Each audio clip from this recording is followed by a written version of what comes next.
Before viewing this episode, please subscribe to the YouTube channel and hit the notification bell for all notifications for my new drops. And if you enjoyed this episode, please click the link in the description box and become a Patreon for $1.99 a month to get new episodes early and to continue watching the first season of Blood Currency. Blood Currency is an extension of Rich in the Hood, detailing the lives of the underworld's most infamous. Thanks for watching. This is what comes to many people's minds when they think of Bensonhurst, Brooklyn. Organized crime figures being gunned down in the streets. That's what arrested carrying $120,000 and a loaded gun, trying to buy 13 kilos of cocaine. There's a lot of blood inside the building. You can't teach a man how to be a man. Either he is or he ain't.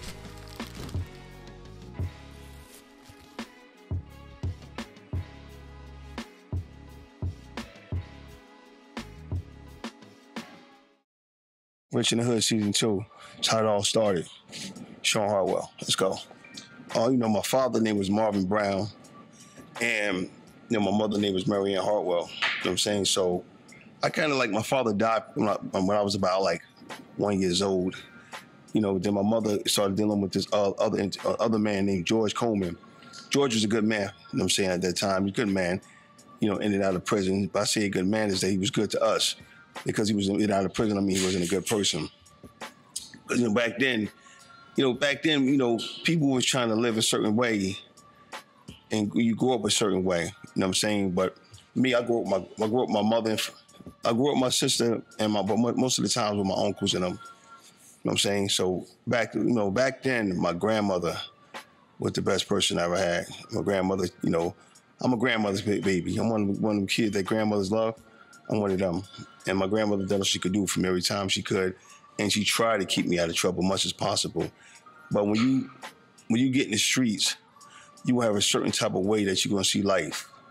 You know what I'm saying? I don't care what your parents do for you, your grandmother loves you, how many people love you. You have a certain vision that you want to get in stuff. You're going to get in trouble. You know what I'm saying? When you in the streets. When you grew up in a certain environment in the streets. And I grew up in that environment in the streets. And so I was running fast and didn't know I was running fast. If you understand where I'm coming from. You start hanging with kids. For me, first of all, you might start playing, all the kids come off the porch. Next thing you come off the porch, y'all start robbing stores. And you start hitting malls. But you don't know that you're building a certain type of ambition, a certain type of crime in you. You don't know that. But that's what happens when you're in the streets. And that's what was happening to me. But at that time, I didn't realize what was happening to me. You know what I'm saying? So when my friends would come to me and say, come on, let's go to the mall. You know what I'm saying? And then I was so small and the rest of my friends, they'd tell me to go talk to the lady, or they'd talk to the lady, and then they hit the cash registers. You know what I'm saying? Or I would hit the cash register and run out the mall. But you're building this criminal inside your mind that you're building. Until you later on in life, you realize what really happened to you. But I was building a criminal. I didn't know I was building a criminal. You know what I'm saying? Because once you don't get caught, once you never get caught, you feel like you can keep doing it. You know what I mean? And so when right now it's like a kid. He might snatch a pocketbook. He might snatch a chain. He might break into a car. But he realized that he never get caught. He's always feel like this is how it's supposed to be until you get caught. When you get caught, then you start feeling like they ain't how it's supposed to be. But when you 16, 17, you feel like 13, 14, them ages right there, they really can't do much to you, but might lock you up, take you back to your house, then let you go. But at that time, this is how criminals are built within kids. Where I'm coming from? So right now, you might go to a juvenile detention hall. You go there, you go see other people there. But these same people, 9 out of 10, if you don't change your life, you're going to see when you get older. But you don't know that then. You just think that's just the process. You're in and out, home. You see your friends. You take 2 days in jail. You think that's big, but really, it's really not that big. You feel where I'm coming from? And that's how life is always going for people that's in the streets. Now, my mother always done the best she could do for me. Or all circumstances. You know what I'm saying? My mother was there for me. And even, I never noticed my mother using drugs until later on in life. Probably when I think I saw selling drugs for me. Because, back then, people, like I tell people all the time, like I explain to people, when your parents used drugs back then, like, there was a choice of drugs. Cocaine might have been a choice of drug. Heroin might have been a choice of drugs. For the parents, these might be the choice of drug for that era. So these might be the choice of drugs. So now, I never really noticed my mother was using drugs until I started selling drugs. I just thought, like, my mother and my grandmother would be arguing. I thought that was because, my mother was just like, my grandmother was kind of, back then we considered hating on my mother, or I just didn't like my mother. But truthfully, my grandmother was trying to tell my mother to get her life together for me, because she saw that way it was going with dealing with using drugs. For me. All right, later on when I started selling drugs myself, and this is like a peak in your life, and I started selling drugs myself, and I knew that my mother was using drugs. So later on, I started selling drugs. You realize that you're selling drugs in the neighborhood that your mother's in. And so if you're selling 90% of the drugs in that neighborhood, then pretty much you're selling drugs to your mother, but not literally putting her hand, but it's your drugs. Feel me? You know what I'm saying? So later on, when I got in prison, I started feeling bad, because you don't be conscious of things on the streets. You don't, when you 17, 16, 18, you don't really be conscious of things on the streets. You know what I'm saying? But when you get in jail, you start thinking all the sins you committed in the world. And, you know what I'm saying? You start working out, well, did God do this because of this and that and that? You trying to figure things out, how your life got there. And I realized, like, damn, if I'm selling 80% of the drugs, 9 out of 10, my mother had to be buying my drugs. My aunts had to be buying my drugs. My uncles had to be buying my drugs. And I'm like, damn, that's some fucked up shit. You know what I'm saying? And then, you realize how much of a damage you done, but you didn't know you done, into a community, you know what I'm saying, of people that you looked up to. Feel me? Like, they didn't start you. You're not the reason why they started using drugs, but you became the problem, and it's why they use drugs in the future. Not like saying like you made them use it, but it's a part of your lifestyle. You know what I'm saying? And sometimes we don't realize that. And believe me, a lot of people that use drugs, a lot of people that sold drugs, that same thought went through their head, like, damn, I was a part of some shit that caused destruction upon people I love. But you don't think about that on the street. Because most dudes on the streets that's young, they don't have a conscience about the things that they do. They don't have a conscience. You know what I'm saying? Unless it's something really severe. You know what I'm saying? Like a motherfucker, like me, example. One time I had a girl cousin, when I explained to somebody one day, like, people beat on people that use drugs. They try to abuse them, or they come short with some change. And I let people know, like, don't ever touch none of my aunts out here. If I nigga ever touch my mother out here, you know what I'm saying, I'm going to go crazy on y'all. But you don't realize what you're saying. You know what I'm saying? That dude can say, my nigga, this is your drugs. What the fuck is you talking about, homie? You know what I'm saying? But you're a part of a problem that you don't know you're a part of. You know what I'm saying? So when you get older, you be like, you feel bad about your whole life. You know what I'm saying? And the predicament you put yourself in. But you don't have a conscience. Like, my mother knew I was selling drugs after a while. Because the funny thing about this right here is, like, I'm from Elizabeth, New Jersey. So I grew up uptown. Uptown is another part of Elizabeth. So my stepfather, George, came home. My mother got an apartment in the projects, Pioneer Homes. That's how I started selling drugs. So you pretty much, if your mother using drugs and your stepfather using drugs, like, what I'm saying? So you pretty much in and out the house. But you're only selling weed. You're not really selling, you're not doing heavy drugs. But, the crazy part, my mother never asked me for drugs. You know what I'm saying? My mother didn't even stole no drugs from me out of my room or nothing like that. That's the crazy parts of the story. I think she tried to keep her pride around me, or out like she still wasn't doing it, but she was. But she probably kept, she never really let me know she was doing it, but she was. You know what I'm saying? So I think that's part of her pride factor. Now that I think back on that. You know what I'm saying? Because sometimes people feel ashamed by the things they do in this world, but they still have their pride. They try to keep their dignity. Even some people that shouldn't hide, you know what I'm saying, use drugs today, they try to keep their dignity. You know what I'm saying? I think that's what it was. But she never asked me any drugs ever. You know what I'm saying? She never said, yo, I'm strung out, I need some drugs. I never had that type of episode in my life. You know what I'm saying? She still was trying to govern me a little bit, but I was too far gone. You know what I'm saying? So she went from trying to govern me just to straight worrying about me. You know what I'm saying? Because she knew that I was going into a world where I couldn't win. You know what I'm saying? Like, she watched my stepfather, certain cousins, and she watched certain people go to prison. And she just was hoping that I never faced that, what I'm saying, that chapter of my life. So that's what I believe. But she tried to keep her pride around me. What I'm saying? That's what most mothers going to do. Even when they feel that they're weak, they feel like things ain't going their way, they do keep their pride. They try their hardest to keep their pride. And I think that's the point where she was. Like, she never broke down to me, like, to that level. But I knew what she was doing. You know what I'm saying? To the point that she kind of, like, kicked me out after a while. You know what I'm saying? Like this nigga. One thing, you know what I'm saying, the reason why I even started selling drugs is because, the position my mother and my sister was in, you know what I'm saying? Like, we were poor. I mean, it was a block of cheese in the fridge. That's the reason why I started selling drugs. And I was hustling. Let me take that alone, because I was doing everything back then. You know what I'm saying? Drugs became a part of that after a while. I think my mother, I always gave my mother. For me, like, my mother's always been my pride. Like, I always gave my mother. I don't see, like, it's one thing I can say that a lot of people can never say.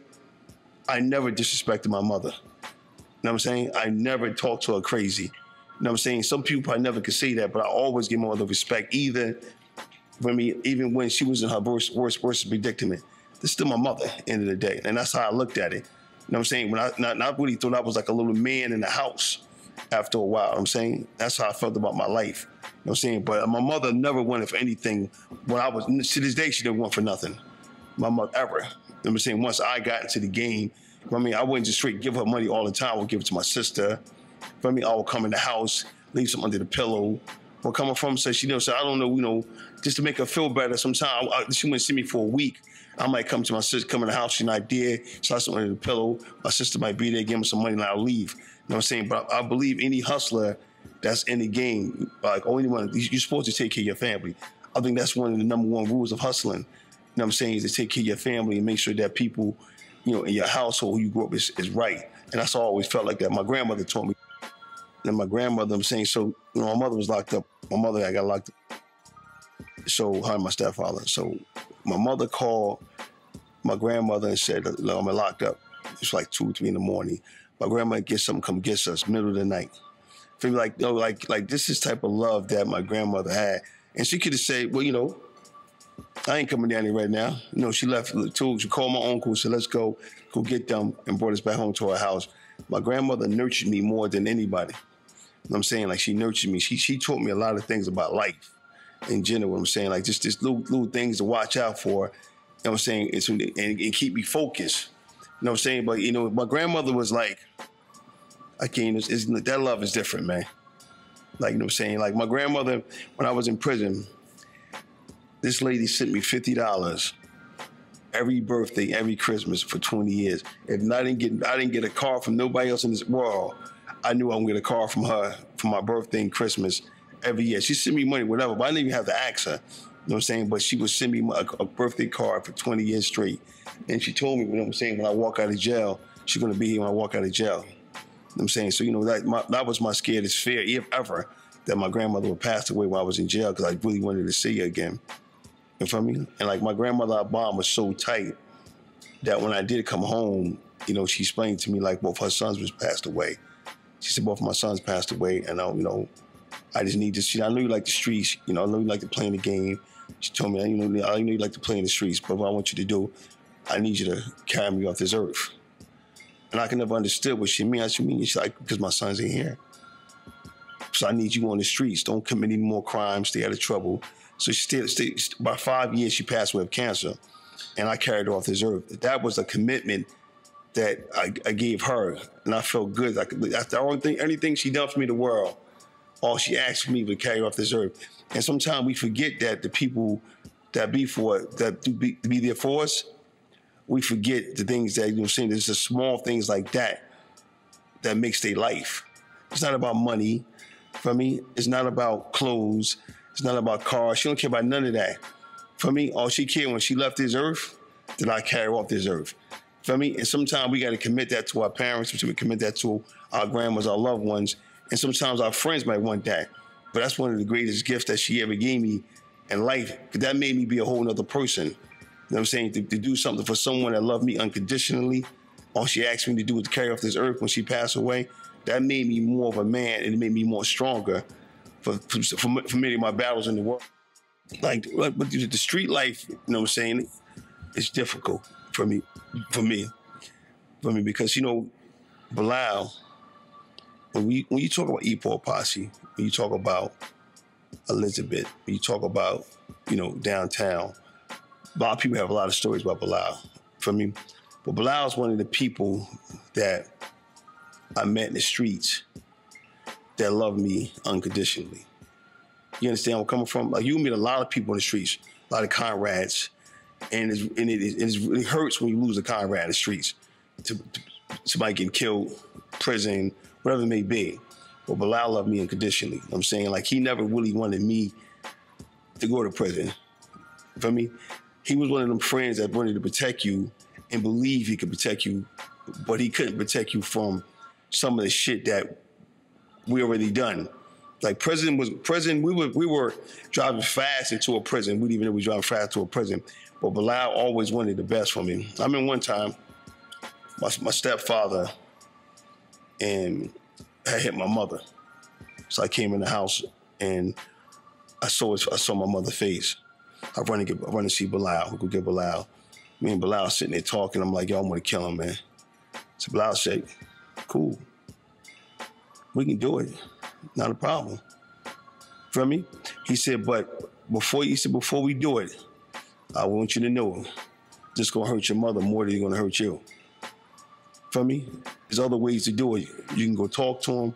He said, but believe me, once we do this here, you're gonna hurt your mother more than you hurt because your mother loved that man.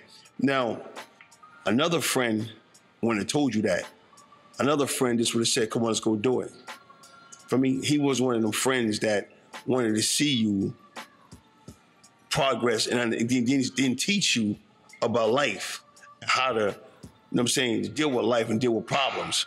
Coming from, now you remember, he's only, let's talk about it. When we having this conversation, I'm only 16 years old. No, I'm only 15 at this time in this conversation. He can't be no more than this probably going on 17. And this is the conversation we having. Like, and I don't want y'all to look like this is like two men having a conversation. This is two young boys having a conversation in the projects. And we're talking about, you know, someone putting their hands on my mother that I love, my mother love, and he's willing to say, yo, I'm willing to do it with you, but know the consequences, what's going to happen. This is going to hurt your mother more than you think it's going to hurt your mother. Feel me? And I learned little things like that from him. You know what I'm saying? These are little tactics I learned from him, you know what I'm saying, that made me grow and have more conscious to little things that I want to do in this world today. For me, back then, I didn't understand the conversations that much. I just didn't want to hurt my mother anymore. But once I got older, I'm able to give this conversation back to other people, younger brothers, but I got from him. And that's the type of friend Bilal was to me.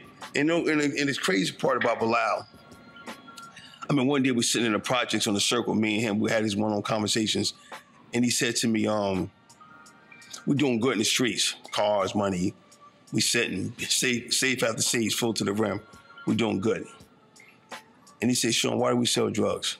Why do we sell drugs?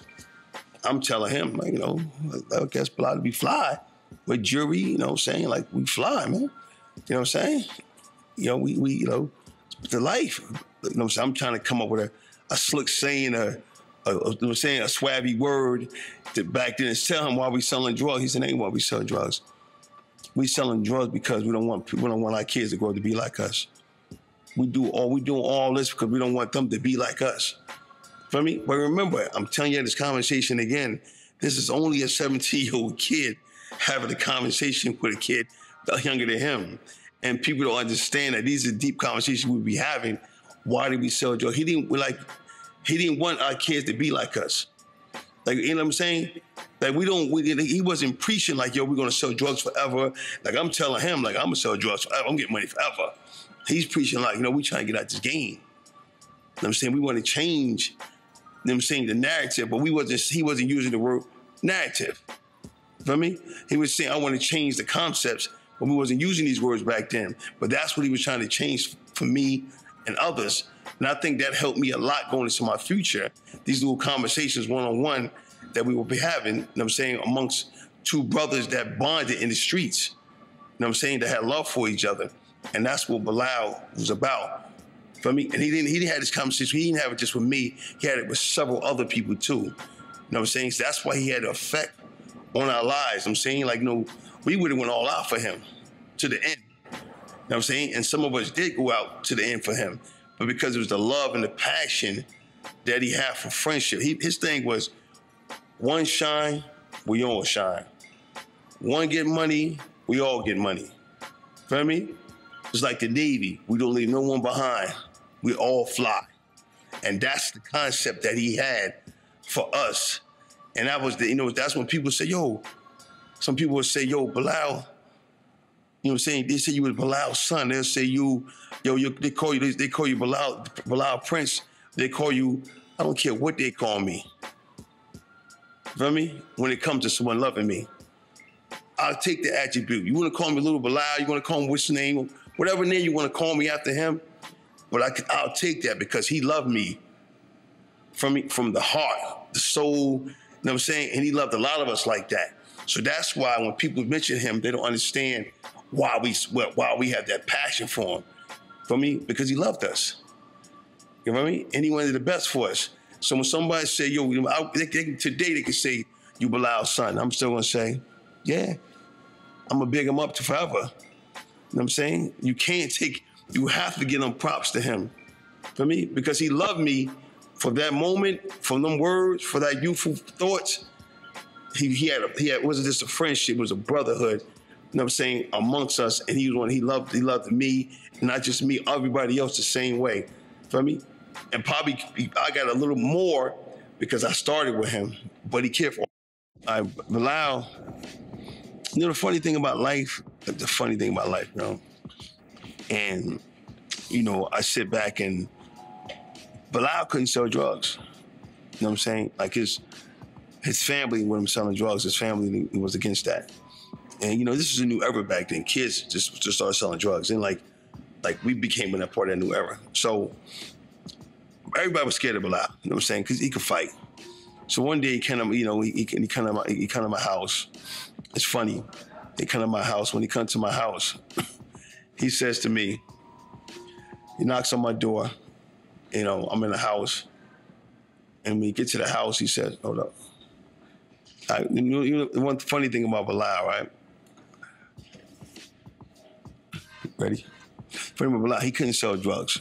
And his family was against that. And a lot of families was against that.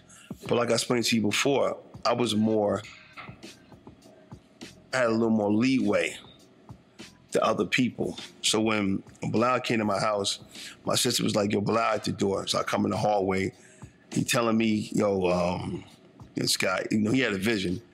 He's telling me, I want you to work for me. I'm explaining to him, I ain't really want to work for him because everybody was scared of him. I ain't want nobody to think I was scared of him too. You know what I'm saying?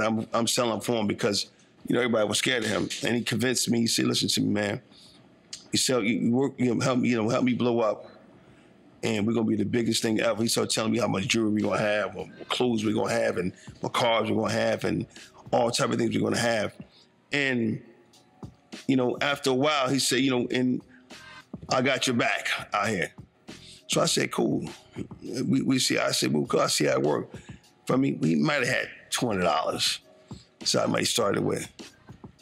And then he said, he might have had $200. He had a vision, he had $200. For me, he had a vision, he had $200. And, and his vision was we're gonna grind. For me, we're gonna wear our clothes a week straight. We ain't buying nothing. We were just gonna grind. We're gonna everything, we're gonna just flip. You know what I'm saying? And to make a long story short, we done that, exactly what he said. And then one day, I come in my house, I had a whole bunch of clothes just on my bed. You know what I'm saying? He started bringing me clothes, going shopping for me, dressing me. Where I'm coming from, because I'm in the hood, I'm on the block all day and night. That's when my hustle days would really become ancient then. That's how I really got notorious about hustling, because I knew how to hug the block. I knew how to get money. You know what I'm saying? So next thing you know, Bilal took it from it's like out of nowhere, which is blue. Feel me? But you gotta go back also too now. A lot of people think we came up It was some Jamaicans out there first. It was some Jamaicans in the projects. And it was called the Buddha Boys. They would call us up Buddha in the back. So a lot of people think that we came up off the, one time, you know, I was in the projects and Bilal uncle, Tislam, you know, he saw some Jamaicans. And Tislam was like I love Tislam Bilal uncle. He was like, it was different. They didn't run the Jamaicans or try to run the Jamaicans at the projects because of, they wanted to sell drugs. The old timers didn't want the Jamaicans in the project because they weren't from the projects. For me, like it was like a unity down there. It's different. It's hard to explain back because, you know, you don't really see that today. Like you wasn't from down there, they didn't really want you down there, motherfucker. You know what I'm saying? And they ran the Jamaicans out. And I'll happily be, you know, when Tislam was arguing with some Jamaican dude, he started shooting at him. The Jamaican dude left his car there. It was a white Volvo, and Tislam shot the car up. I'll go inside the car. You know, we gotta say before we kids, I go inside the car. I'm looking for something to steal. And I hit a latch in the back of the car, the Volvo, is all money. So I try to run with the money. People grabbed the money, flew in the air. It was crazy. That's like one of the greatest Elizabeth stories. A lot of people think we got on from that, but we didn't. From coming from, this is before even Bilal asked me to work for him. But a week later, Bilal asked me to work for him. And because I took the money and gave it to my mother and my sister. A week later, Bilal asked me to work for him. When I started working for him, that's when he had the vision about things we were going to do. And it worked. Everything he ever said he was going to do, we done. For me, anything, like when he go buy cars, he buys all cars. He buys jewelry, he buys all jewelry. You know what I'm saying? So when everything he done it from the heart, and he made sure that we was the best. But you don't really, people always ask this question, like, how does it feel to be like rich or, you know, hood rich or have money? You don't really think like that when you got money. You don't really think like that when you, not back then. I didn't. You don't think like that. You're just happy to have money. You know what I'm saying?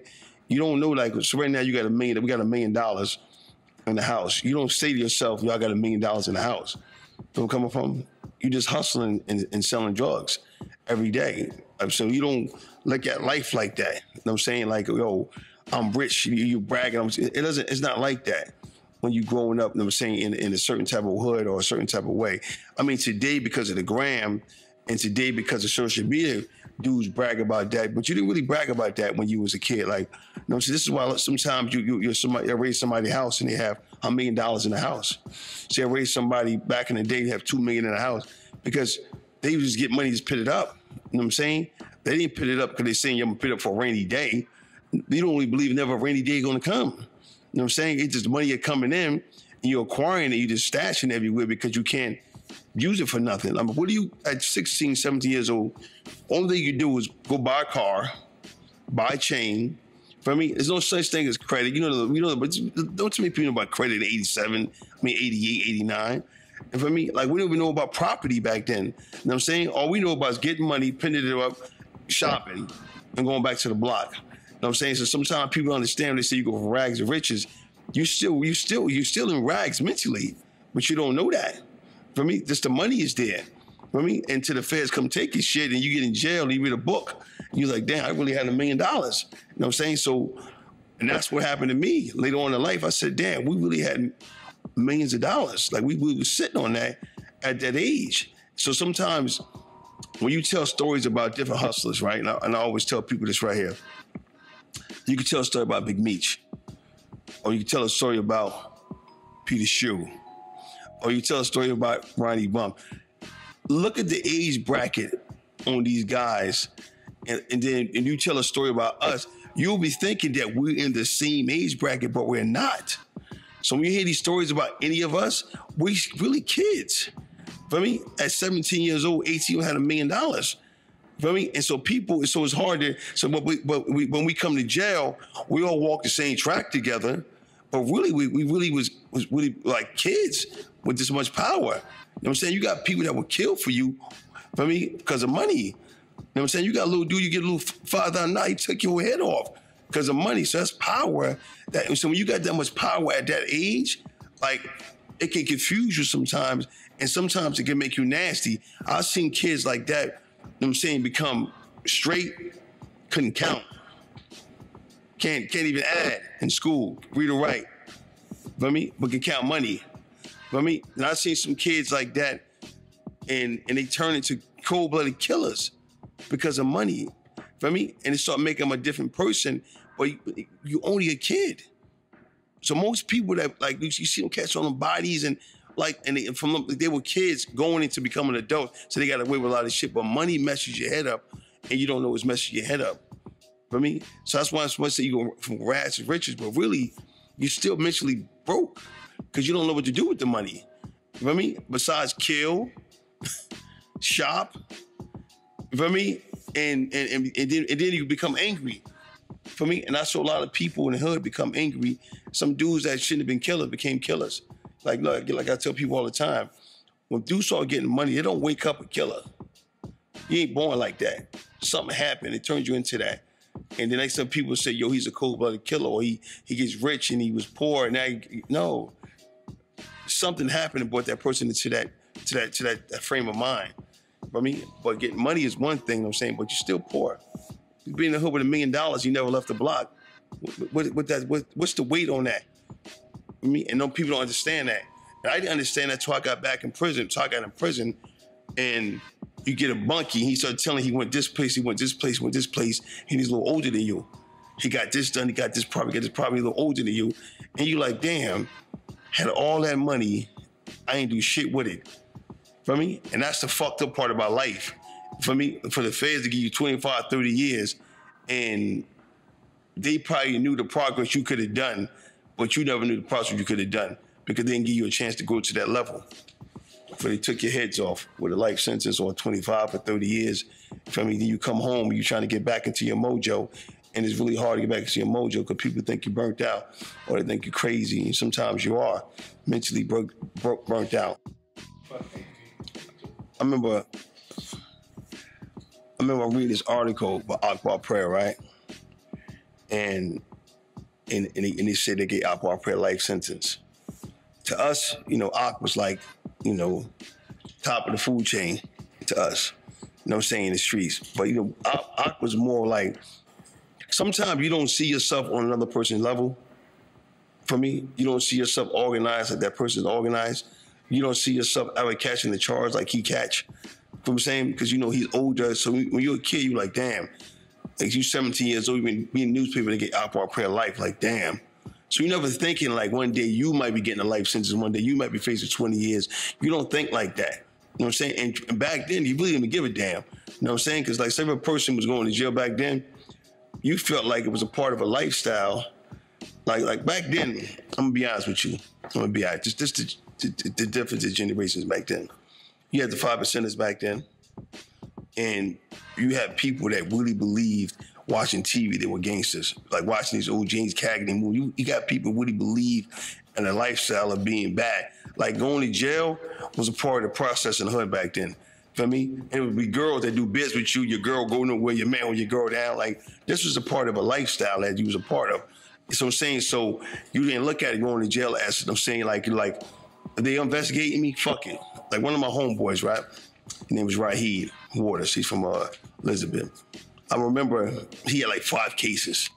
I remember he came to see me before he would go in. He came to see me while I worked before he went in. My man Rahid. He's about to go do 15 years, 5 with 15. We don't look at it like, damn, Rahid going to jail. I'm gonna stop selling drugs. I might be next. Nah, homie, I see you when I get there. Like, it is like, that's the concept, because you don't see yourself a part of no other lifestyle but this lifestyle at that time. Remember this is back in 88, 89. There's no social media. Where I'm coming from? So there's no fear about going to prison. 1, you believe you're never gonna get caught. 2, you believe that you're smarter than the feds. Smarter than the cops, you know what I'm saying? And so when you go on investigation, you don't look at life like that. So my friend he was going to jail, I just said, man, I'll see when I get there. You know what I'm saying? So when I saw Ak get life sentence, I said, wow, they got Ak. Man, I'm never gonna get life sentence. I'm never gonna be at that level. You don't believe this right here. But really, you're that level. For me, really, you got workers. For me, you got lieutenants. You got all this, you know what I'm saying? And one thing about the feds, about the police, they never knew how organized we were. They never knew that until certain people started getting incarcerated And they started giving him the blueprint, like Bilal's the head. He has 2 lieutenants. He has Shawn. He has Vincent Jackson. He has this person. He has this person. And they give him the diagram. Now they're like, hold up. They organize. That's when you become a problem. They just thought we just kids running around downtown. Until someone explains to them, like, no, this is the blueprint. Like, they're organized. I mean, these guys got lieutenants. They got lieutenants after lieutenants all the way down to the bottom. And that's when they started saying, we got to get them off the streets. But you don't really know. You don't care about investigations back then. If I seen an investigation, I could have got locked up today. I'd be come home and sell drugs tomorrow. You feel me? Like, I would always believe that I was going to do 5 years in prison. Like, I used to say that to people on the streets, like, okay, I'm going to do 5 because we're he got. For me, I'm like, I can handle 5 years in prison. I'm going to go to school, come home, and do it again. For me, but the feds had a little different conversation from me. They gave me 20. But you don't really believe that. Like, you're not fair. There's no fear. Today is a lot of fear because a lot more going on. Back then was no fear. You can't tell me a story in history, a person at 88 was scared to get some money. Nah, dude can get out on bail at 88 for a body and go to run and live in Virginia and go ahead. Then was no one scared to go to jail. For me, it wasn't like, you know what I'm saying? And telling was at an all-time high back then. You remember you talking about, it's a Renaissance year, it was back in 88. Wasn't that many people even telling back then. You know what I'm saying? They started telling when they started giving them like sentences out, 30 years out. For me, but nobody was really getting them numbers at first. First, the most person was getting was 3 years, for me, a 15 with a 5, a 20 with a 7. No, these are numbers that dudes are laid out for. When they start saying life sentence, 30 years, because dudes are committing all these crimes, and feds is just throwing different numbers on them, like, okay, well, you know, you done a crime here, you done a crime here, you done a crime here, we're going to charge you off this right here and give you 45 year hold up. Feel me? Hold up. And this is why they started telling. Feel me? And people don't understand that, but we don't look at life like that. No one really cares about being in the investigation, but I never cared. But I never knew that I can get 30, 25 years in prison either. You know what I'm saying? Nobody never explained that to me. It was no lawyer in the hood. Today you got 100 lawyers in the hood, 100 old timers that went to jail, and they can give you some game. Most game they get you back then is how to get some money, and how to go to the table. For me, don't nobody know too much about them. Now, when it comes to investigation, and people ever watched the movie The Godfather, right? When the Turk came to The Godfather, he came to The Godfather for a reason. For me, he said, yo, listen to me. Godfather, you have the politicians. You have the judges. We don't. We want to sell heroin. But if my paisans get locked up, they're going to be facing 30 and 40 years. Come on. Help us. They might tell facing that much time, but you can prevent that. You can stop that. This is why we want the judges. You're not being friendly. Give us the judges. For me, then we can sell all the heroin we want.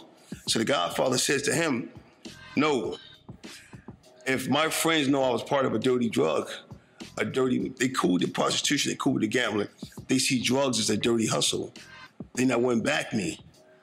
So his son jumped in with the conversation, but the whole conversation was about them becoming rats. Nobody can do 30, 40 years in prison. That was the conversation about. This is why he needed the judges. He could have sold drugs all he wanted, but that's not the problem. He didn't need him to sell the drugs. He needed his lawyer. He needed his judges. Say, if my man get locked up to beat the 30 years. I took a lot of episodes of The Godfather and added to my life because I understood that when you're in the streets, you need certain, like, you know what I'm saying, how can I say it, like cliches or certain ways to make it out here. For me, like, it could be from different books, different studies, but I took a lot from The Godfather that helped me focus on different things that I should have, done different, how I'm gonna do things different. But one thing people have to remember, no one wants to go to prison. For me, and that's what they were explaining to the movie. No one wants to go to jail. So I'm saying, but they play a different game with going to jail, but nobody wants to go to prison. One thing about being on an investigation, right? The funny part about life, right, is when I went on a run from the feds, You know, so I'm thinking I'm on a run. I'm thinking I'm running around. Really, I ain't doing nothing but still staying in the same neighborhood. And I tell you one thing, man. If nobody ever tell you this right here, being on a run is the loneliest shit in the world. But you can have 100 friends. From me, like we can have 100 friends, everybody around you. The moment you go on a run, the heat to get around you, like you on your own. Like people, like you can't go to certain aunt houses, certain people houses. People want to be around. It's like you got a disease being on the run sometimes, and it's like a lonely feeling. You know what I'm saying, out there in the world. When I was on investigation, I really never cared, but I got on the run. I said, damn, I ain't got no friends. Like, and then when all your friends are locked up, they know this. Like the cops know, like all his friends are locked up. He's pretty much boxed in. He's pretty much alone. You know what I'm saying? And they're going to close in on you. But you don't know that. You know what I'm saying? But they know that. You know what I'm saying? And that's what happened to me. I went to I went to see my grandmother, and, you know, and he talked to her real quick. But, you know, it was like in and out because you don't know when they're going to come lock you up. You know what I'm saying? Or they're looking for you. But when they brought me in, you know what I'm saying, the cop pretty much explained to me like, yo, like it's over. Like, they tell you, like, it's over. Like, you know what I'm saying? Like, we got all y'all, for me, you want a deal or not? You know what I mean? And they're going to ask you that.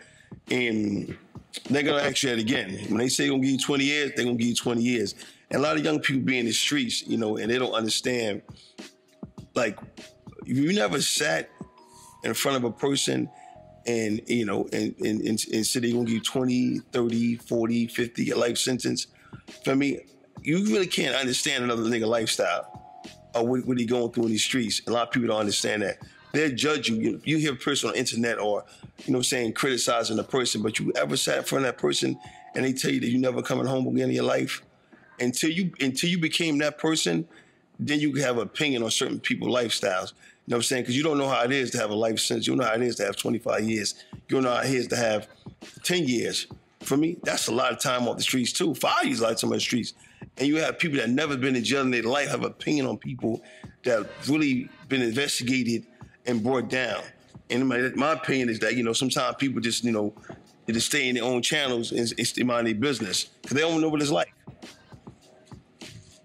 Like Stacy. Pretty much when I finally got caught, they brought me in.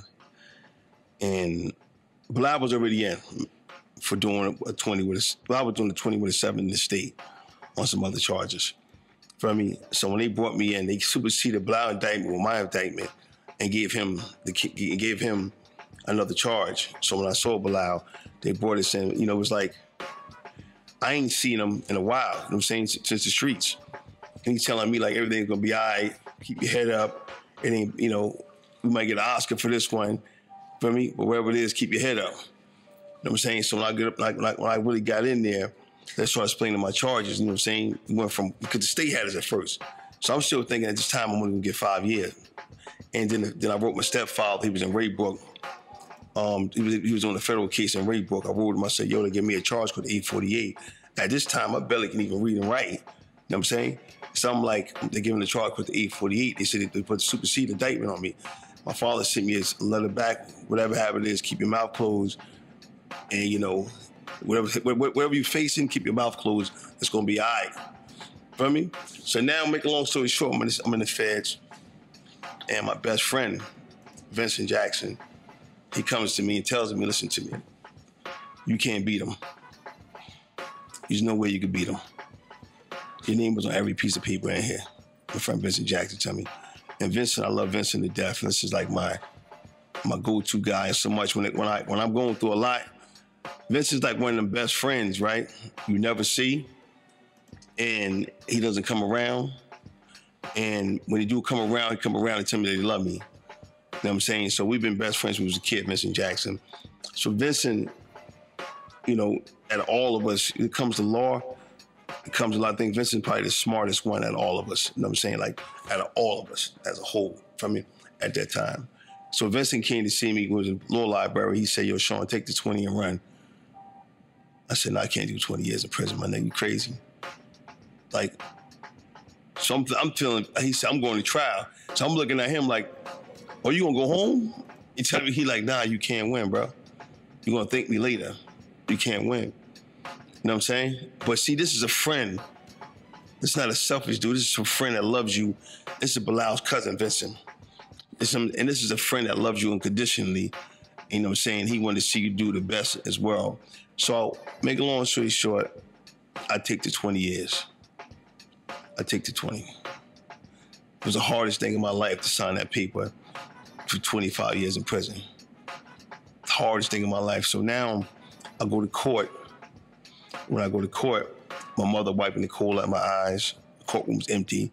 No more friends, no more gang, no more hood, no more females. We kids. Like, no girls. A girl don't even know how to support you back then. We all kids. And my mother's there wiping the coal out of my eyes, you know what I'm saying? And George is there, my mother boyfriend I was spoke about earlier. And the crazy part, the same judge that sentenced me to 20 years had sentenced him before to 7 years in the feds. The same, his name is Judge Ackman. So I get my 20 years. This is 276 months. For me, I go back to they wanted me to apologize. I didn't feel like I should apologize at that time in my life. And they really was upset with me because when I told them I would take the 20 years, Bilal asked me to tell on him. Let me go back a little bit. So when Vincent finally convinced me to take 20 years, I see Bilal in court. You know what I'm saying? So Bilal tells me he want me to tell on him and save myself and, you know, don't do 20 years, just tell him everything about him. He said he was done. This is a friend. He's like, I'm done, Shawn. I'm saying it's pretty much over for me, man. And, you know, I don't know how it's going to come. You know what I'm saying? I might go out another way. I'm like, yo, you talking crazy, bro. To do the backflip, Shawn, save yourself what's about to happen to you. You know what I'm saying? You know, after I leave this earth, a lot of people are going to change on you, Shawn. And I'm like, Bilal, you talking crazy. I'm talking that bullpen like, yo, Bilal, we're going to kill these niggas. Bilal, get back to the streets. We're going to get these niggas. I'm talking like, I've got tears in my eyes. This is some dude I look up to, I idolize, you know what I'm saying, and you know, always protected me my whole life. You know what I'm saying? Like my whole time running around with him. And he's telling me to tell him, take the backflip, take the easy route. And I said, no, I can't do that, E. You know what I'm saying? We're going to be all right, E. We're going to come up out of here. So now, make a long story short, you know, I'm crying and shit, wiping tears in my eyes. It was a sad situation, I'm saying, because, you know, when people sit on the street, they saw both of us smiling, telling jokes on the corner and running into projects, and you know what I'm saying, which everything was just cool just a week ago. Now we're in a bullpen. He's facing a death penalty case. I'm facing 25 years in prison, and he's 19 and I'm 18. And you know, and it's pretty much we facing some of the hardest shit in our life, and we don't even know we facing some of the hardest shit in our life back then. You know what I'm saying, like, you know, they got my man in a cell back way in the back by himself. And I'm saying, like, you know, our spirit is down, but we try and keep it up. You know what I'm saying? Like, and it's lonely feeling at that time. But you know, so I don't take the. So I come out of the courtroom, and a news reporter said, "Why you didn't take the 20 years?" And I said, "I never tell on my brother." And I made news, so my lawyer was a little scared that would affect my sentence. So when I go to get sentenced, fast forward, my mother's in the courtroom. She wiping the coal out of my eyes. Shit is fucked up for her. And I remember, you know, the tears in my mother's eyes. You know what I'm saying? Like, I'm her baby. We're talking about her baby getting 20 years in prison. And she got to witness her child, someone that came out of her stomach, someone that came out of her, she carried for 9 months, someone she loves dearly, her baby, you know what I'm saying, her kids, get sentenced to 20 years in prison. Like, that destroyed my mother that day. But I never knew that, you know what I'm saying? Until like 5 years later on, when my George wrote me a letter, you know what I'm saying, he was dying. And he's like, I never seen your mother cry like that in my life. You know what I'm saying? And that kind of hurt my heart because I was so selfish. I never thought how my mother feel, how it would affect my mother, how it would affect my son, how it would affect my child mother, how it would affect nobody. Because I'm saying, because I was, you know, how you don't know, like you don't know until you start growing up and becoming a man. And then I started learning a lot of things. Well, I got to know I became a man. But other than that, you don't know the fact that with your life having other people, how much it hurt your grandmother. My grandmother couldn't come to court. And my grandmother, you know, she couldn't take it. You know what I'm saying? So, you know, then a week later, I lost Bilal in prison. You know what I'm saying? Like, you know, and I remember clearly, you know, I got sentenced, so I ain't call a week. You know what I'm saying? So I called my child mother, to check up on it. You know, I know she's gonna be worried about me, my child mother. For me, but we wasn't together, but we are real close friends. Always have been. So I called her and I said, you know, what's going on? She like, you all right? Some things she talking about the 20 years. Like, I'm playing it cool. Like, you know what I'm saying? This ain't nothing to me. I'm talking slick. This ain't nothing to me. I could do 20 years sitting on my head. You know, a bunch of that bullshit jail philosophy. You know what I'm saying? This ain't nothing to it. You know what I'm saying? It's a motherfucker that lived his life. So I'm talking slick. She like, that ain't what I'm talking about. She said, you ain't see the news? I'm like, nah, what's the news? What happened? She said, Bilal dead. I said, what? She said, he hung himself. I broke the phone. I went crazy. I called his grandmother's house, hung up the phone. I called his grandmother's house. His aunt answered the phone, Aunt Carmen. I said, tell me he didn't do that. Tell me this ain't true. Tell me it ain't true. And she like, he gone, baby. Ma, I went crazy. So I went back into my cell. I remember my friend of mine, Lamille Johnson, a good friend of mine. And, you know, he was there when I came up in the game. And he sat there and I said, yo, Bilal's gone, bro. 5 minutes later, the cops came and got me. They shipped me. They took me down to the bubble, they call it. The bubble is like a suicide watch. So they took me down there. I get down there, I'm in this bubble, I'm sitting there, and I'm like thinking about my whole life. Like, damn, this is really over with. Damn, Bilal gone. So I calls my grandmother. Now, this is the point of your life that no one really wants to talk about. This is the caution point of your life. Nobody really want to talk about. I called grandmother. I said, yo, I can't take it no more now. I'm tired. You know what she told me? Because your parents always know that you're gonna call. She said, I was waiting on this phone call. So I'm crying. I'm not crying about the time. I'm just crying about frustration of life. You know what I'm saying? Like, you know, I'm 18 years old. I got a child. My best friend is saying committed suicide. My mother is, you know, I'm just boxed in. And I said, man, I think I want to kill myself now. I think I want to leave here. And she like, nah, we ain't doing that. That we ain't gonna do it. You pull it together in there. And I'm like, man, I remember telling her, I don't believe in God. I don't believe in Jesus Christ. I don't believe in Allah. I don't believe in nobody. You know what I'm saying? And like, I grew up with no father. And then she like, I don't want to hear that shit, nigga. You pull it together. We're going to do this together. Don't make me hurt myself. You pull it together. You get it together in there. And it's like, no one wanted to talk about these conversations, but this was like a conversation between my grandmother and me. And she knew I was hurt, like my spirit was broke. You know what I'm saying? And she said, you're going to get it together. You're going to be all right. You're going to walk out of that jail. You know what I mean? You're going to pull it together. You know what I'm saying? Sometimes when you're in that box like that, or you in that on that wall, like you need someone to tell you to pull it together. The only person can tell you that is the people they love. Because sometimes people don't know the words to tell somebody when their spirit is broke to get them back together. Sometimes people don't know how to pull that demon out of them because it's a demon in you. That's what it is. And it's like affecting what you think. And when you don't know about like suicide come from, or thoughts come from non-education. From when a person could tell you, like, you came from darkness into light. You came from struggle to fight to get here. You know how many cells it took you to get here, become on this earth? Then you'll know that it's only a process. You got to be strong. Feel me? From every dark comes light. But if you're not properly educated about this right here, you'll do some shit that you shouldn't have done. And this happens to a lot of people in this world. And I was almost at that point. You know what I'm saying? And it wasn't the time that affected me. I didn't even cry when I got sent in.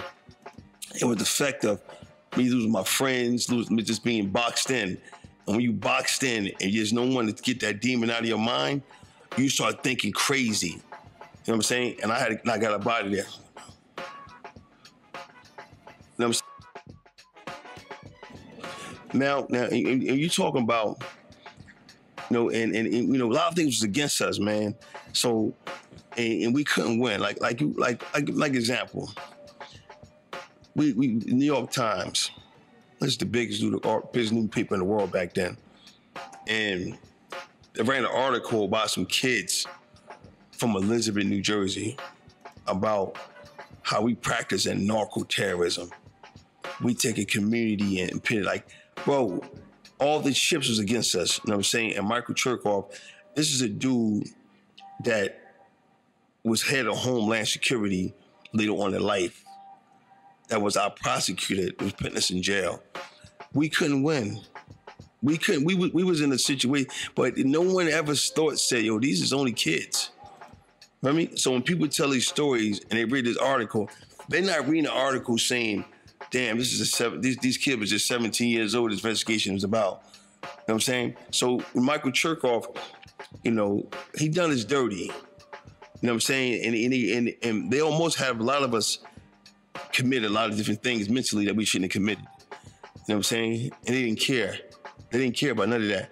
They didn't care we killed ourselves. They didn't care we hung ourselves. They didn't care if we started getting high. They didn't care about nothing when there was no help for us. You know what I'm saying? And like I got 2 co-defendants sitting in there right now. My co-defendant, Irvin Bethea, Amir, and my co-defendant, Corey Grant. My case will never end as long as they in jail. My case is still going on as long as my co-defendant's in jail. And people don't understand, you know, it hurts when a co-defendant calls you and he tell me I got 33 years in, Shawn. He been in since he was 16. You know what I'm saying? And you got to act numb to it because you don't want to, you know what I'm saying? He's like, they ain't nothing, I'm going to be all right, Shawn, I'm saying. But that hurts me to see somebody in jail like that. That's off my case. You know what I'm saying? And people don't understand the reason why I do fuck prison. And I told someone one day, I said, yo, like, if I can get them out off my brand in some type of way, bring some more light to my case and get them out just to walk before I leave this earth, that's what I want to do. I would love to see my co-defendants walk out of jail. I don't want to die in knowing that I passed away and left them in jail and I couldn't help them. So, you know, money sometimes can't help people. Sometimes today, notoriety can help a person. Certain attention to a case of superior. So I'm still out here riding for this right here. So people might think that, you know, fuck prison has a story because it's bigger than that. I got 2 co-defendants that's in there that they have life sentences for nothing. For me, that they really just railroad them and they can't get back in with certain emotions. So that bothers me, but I just don't talk about it because, like, how do you talk about your case to people that don't understand? How you talk about your case to some little dudes that never understand your passion?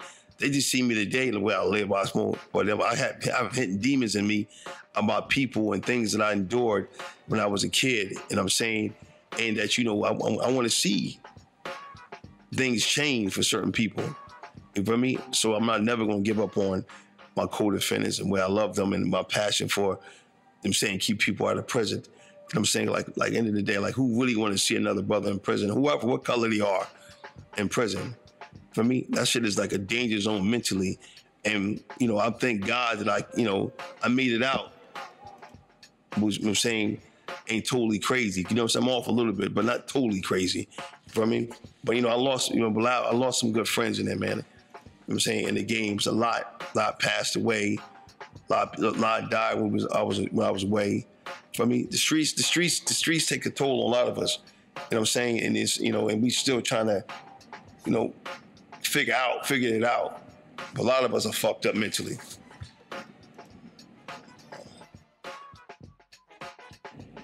Like when I was in jail, a friend of mine, you know, asking me what I'm gonna do when I come home, and I didn't really have a plan, to tell you the truth.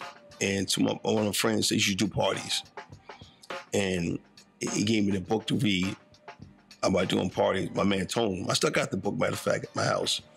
And it was a book about doing parties. He gave me the book, and I read the book. And so I say, you know, the funny part is, you know, I called my mother. You know, I told my mother I was coming home, you know, and, you know, I told my mother I was coming home. Let me mention this one part about my mother. My mother came to see me in jail. But me, she got a life together. She's doing good. She had a job. She focused. So she wanted to do what you call it, accountability. She said to me, you know, I want to, you know, apologize. And, you know, because she kind of felt like that's her fault that I was in there. You know, and she wanted, you know, so I explained to my mother, it's never your fault that I was in here. This shit is bigger than you. So right now, I blame you. And then I come home and I change the world. Was it really your fault or was it really meant to be? You know what I'm saying? So I never, I told my mother I love her, just be there for her grandkids. I'm good. And when I come out there, I'm gonna do great things. I'm gonna make you proud of me. I'm gonna make you even regret coming to this visit and thinking it's your fault, because I'm gonna change the world. I'm gonna do things that affect other people, ma. And I felt that. I always believed that. In my heart. Saying that I have that type of quality, because you gotta know what's in you before you can do what you gotta know what's in you so you can know what you can do. And I felt that was in me. And I cleared my mother. I made her feel better, because she had that guilt on her, and she didn't deserve that guilt. I wanted to free her from that guilt. And sometimes, but it's all right to accept accountability, but I wanted to free her from that guilt. So we had a beautiful conversation. And sometimes we smile about that conversation now, because me and my mother really close. So, back to coming home, I went and got my LLC, Team Hartwell Promotion. I already figured I was gonna do a party. So the crazy part to all this shit, right? I was in a hole. So I was reading this Word Up magazine. I see Foxy Brown was in jail. So I wrote Foxy a letter and told her, I want her to pick me up from jail. I want to do a DVD. I want to, make my parties even better. To make a long story short, Foxy wrote me back, sent me a number. Boom. She sent me a number, and she agreed to do it. And make a long story short, she picked me up from prison. When I walked out of jail, she picked me up. I recorded it. This was all part of my marketing plan, my party plan. And I remember, Foxy's telling me this one thing that's funny. She said, market yourself like you're a rapper. Sell yourself to the world like you're a rapper. In the long run, it's going to pay off. Feel me? Because you're going to do big things, Shawn. But make sure you market yourself like that. And that was a great jewel that she gave me about life. Feel me? And she said, take your time and really be careful out here. But anything you do, brand yourself like you're a rapper. And I took that advice. That's when I started doing interviews and doing parties like that, And it helped out a lot. It helped me out a lot in the future. So So I think Foxy a lot, because she gave me some great advice. And I appreciate that, the advice that she gave me. Because it helped me go over a certain hill, a certain lump that I was going to face, and it did. And to this day, that advice is the reason why I was so focused on doing other things. My brand built because of that advice. I did rap. I did market myself like I was a rapper, and I get advice to other people now because of her. So So Foxy was good people. Thank you. For that. I appreciate that advice. But I already had a plan. My plan was I was gonna be the biggest party promoter out here. That was my plan. I wanted to do the biggest parties out here, and that's how I really took off for my parties so fast. And plus, I had a good support system back then, and that support system helped me helped me out a lot. And my parties blew. For me, I done parties with everybody, every rapper, everywhere. I got pictures of everybody. My party, and it started off just with a thought and a cell. That's why I try to tell a lot of brothers coming home, you have to have a plan. You have to get back out here with a thought. You have to get back out here with a vision. You know what I'm saying? And with me, I think, I had a good plan. And my plan worked for me. I had a good plan, and my plan worked for me doing party-wise. But like I tell people also, too, I came home a little rough around the edges. And I wish, and people keep forgetting that I've done 20 years in prison. So sometimes people come over and be like, yo, Shawn was so arrogant. But you need arrogance to make it. You need arrogance to build your self-esteem. You can't question yourself. I could have done the things a little bit different, but you can't question yourself coming home from a dark place. Feel me? You can't be weak. You know what I'm saying? And people don't understand that arrogance gave me the confidence to do the things I needed to do. You talking about a kid coming from 1988 to 2009, 20 years in prison. And I'm questioning myself dearly, but my arrogance is saying, fuck it, do this right here. Feel me? You can do this right here. You're Shawn. You got to talk to yourself. You got to build yourself mentally, because you come from a mental battle for 20 years of battling with demons and all type of shit. You know what I'm saying? And people don't understand that. And that arrogance, for me, I wish I could have just, dust little parts of it off, but it also helped me. So it was good, it was bad. You know what I'm saying? Because I built a lot of enemies too with being so arrogant. Like I would say things I shouldn't have said. Feel me? I would say things in my mouth to people that I could have said it better. Feel me? But then, you know what I'm saying? So people were judging me, and I was building a lot of enemies about that. But also I was building my success. So it's the pros and the cons. You know what I'm saying? When you have that arrogance and you coming home, but you can't question yourself because don't nobody care about the weak person. Nobody care about the dude that's down. Nobody care about the dude that's late. Nobody care about the dude that will call you burnt out, finished. Feel me?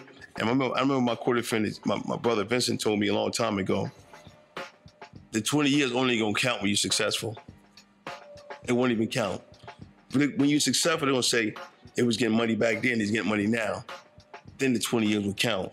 But you come and become a bum, Shawn, they'll wipe you off. You know what I'm saying? But you're gonna be judged. But whatever happens, you get back to the top. You know what I'm saying? That's what I love about Vincent, the advice he gives you. And you know, these are real friends, for me. You need real friends coming out of prison to give you real advice. If not, you know what I'm saying, and pull you up and tell you, Shawn, like you shouldn't do things like that, or you should move like this right here. And, you know, and it helps. But I made a lot of mistakes coming home, and I sit back and I don't wish I could do things different. I just wish I could have said things to different people different and deal with people different, and, you know, and be a little more mature about things I should have been about. But the people that was out here wasn't mature enough to say, he done 20 years, bro. You can't really hold him accountable for everything. And I was holding accountable for everything. But it's cool, though. It got me to the place that I needed to go. You know what I mean? And like even with my fuck prison brand, being in jail, like a lot of people think I created it from in jail, which I didn't. I created from an argument with someone that said he had no problem going back to jail. But, you know, and you know, the crazy part about my fuck prison brand, and I tell people all the time, I went to LA, me and Emery, which is Jay-Z co-defendant, and I saw, you know, make a long story short, you know, I took a picture with Pusha T, and I had a fuck prison shirt on. And when I took the picture, I was never thinking about selling clothes. I was thinking about making the money of clothes. I would just took a picture. I just had a shirt created. My man created a shirt for me in my hood. Good brother. He was in my DM named IG 100 times about I should do merch, Kid IG.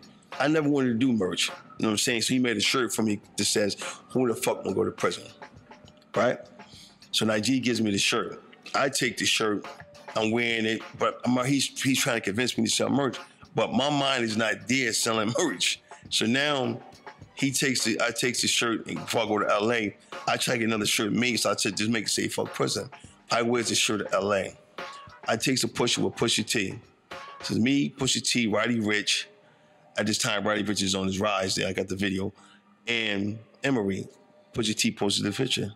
He says, somebody hits me in the DM, where you get the shirt from? And that's how I started fuck prison, selling merch. About one picture, right time and right place, being there. Then it went from NBA Youngboy wearing it. Then it went from Jamie Foxx wearing it. Then it went from everybody just started wearing it. But it all starts from me marketing myself like a rapper from Foxy, my co-defendant giving me the right advice, you know what I'm saying? And he molding you to go this direction. It's like a ship, they're navigating you. You know what I'm saying? Sometimes you fall off, but you get back on navigation.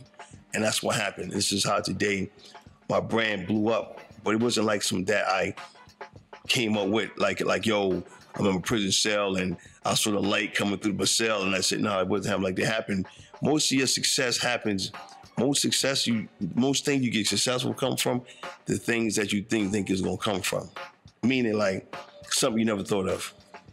So you can go to school for this right here, but while you learn education, you're gonna learn so much. And when you learn so much through education, it helps you later on grow.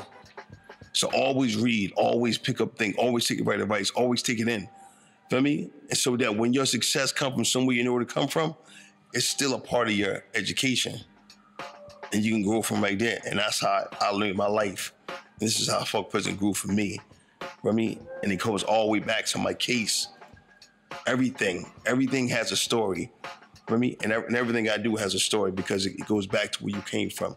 Your mother being on drugs, your stepfather in and out of prison, your sister having a baby at a young age, you to help her out, or your friends dying in jail, your friends getting jail time, you getting jail time, you watching other people go to jail, and it all boils down to a story. It's like, fuck prison, I gotta get myself together.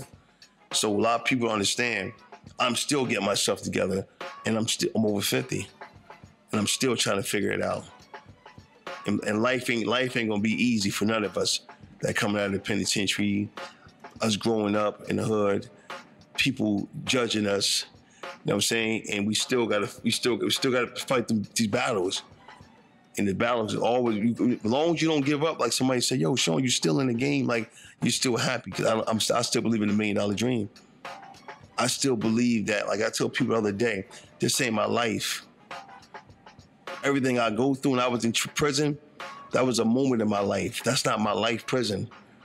I knew I was gonna stay there forever. That wasn't my life. You know what I'm saying? So when I go through battles, I go through things, and I always tell people, that's not my life.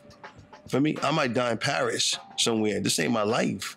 But when you start putting, like every time you go through something, you put it on yourself, it's like, this is your life forever. This ain't your life forever. For me, it's one thing, and it's one thing you gotta remember, it's only moments. That's all it is, a moment in your life. And when you understand that, when you fail, you fall, you trip, you get back up, because you know this ain't your life. It's only a moment in your life, and things gonna get better for you when you keep going. But you stay there and believe this is your life, this is the end for yourself, and that you can't go no further, and you can't be no more successful. Bro, you can become a millionaire at 70 years old. You can do anything you want when you believe there's only a moment in your life, like you're just going through phases. And from that phase, you gotta grow and grow and grow. And that becomes your life. When you understand every moment is about to grow and grow and grow. It ain't about staying there. For me, the tree never stays there. The tree never stays there. The tree keeps growing. That's life. That's what the tree of life is. It never stays still. It keeps growing. For me, it might get some clips here and there, but it keeps growing, and the leaves fall off. And the leaves are like people. They're gonna fall off, but the tree never stop growing. I don't care how many leaves go off, how many leaves is there, the tree's always gonna grow. And people understand that. That's what life is about. Never. Rich in the Hood Season 2. Shout out, man, Val. Represent the culture that we need. 1.